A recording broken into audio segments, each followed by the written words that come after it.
Bonjour et bienvenue dans le rythme qui nous connecte. Je suis Daniela Reyes et aujourd'hui nous allons faire un voyage à travers différents genres musicaux, mais par un point de vue technique. Nous allons plutôt parler de ce qu'ils nous font ressentir, parce que la musique ne change pas seulement par le rythme ou la langue, elle transforme aussi notre manière de vivre les émotions.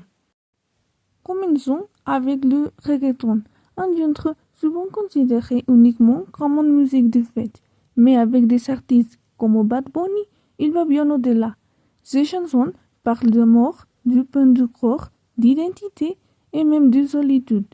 Sur le plan émotionnel, ce genre est lié à un sentiment de liberté, à ce moment où l'on veut tout oublier et simplement ressentir.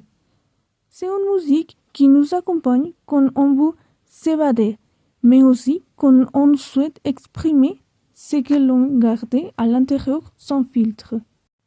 Parlons maintenant de la pop. La pop a quelque chose de spécial. Elle transforme d'émotions complexes en quelque chose de simple à ressentir. Des artistes comme Harry Styles représentent cette sensibilité moderne. Ces chansons parlent d'amour, de nostalgie, d'identité et de développement personnel. Émotionnellement, sa musique ressemble à un étreinte, douce, sincère et profondément humaine. C'est le type de chanson qu'on écoute lorsqu'on réfléchit à sa vie ou quand on essaie de mieux comprendre ce que l'on ressent. Nous avons aussi la K-pop. La K-pop, notamment avec des groupes comme BTS, a montré que la musique n'a pas de frontières. Leurs chansons parlent d'amour de soi, de pression sociale, de rêve et de peur. Émotionnellement, elles touchent des millions de personnes parce qu'elles transmettent de l'espoir. Écouter BTS, c'est avoir l'impression de ne pas être seul, de sentir que nos problèmes comptent et qu'il est possible d'aller de l'avant. Enfin, parlons du métal industriel. Ce genre peut sembler très intense, voire agressif, pourtant, le métal industriel, comme celui de Rammstein, est une manière de libérer des émotions fortes. Il exprime la colère, la frustration et la rébellion des émotions que nous gardons souvent en nous. Sur le plan émotionnel, cette musique fonctionne comme une véritable catharsis.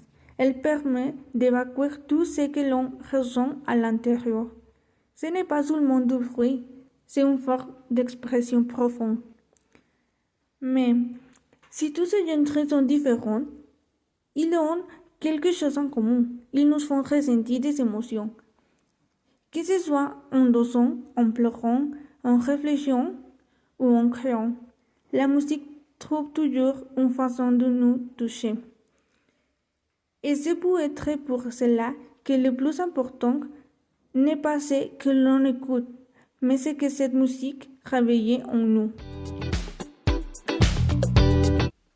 Bien, c'est tout pour l'épisode d'aujourd'hui. Merci d'avoir écouté Rythme qui nous connectons. N'oubliez pas, chaque chanson porte une émotion et chaque émotion a sa propre canción.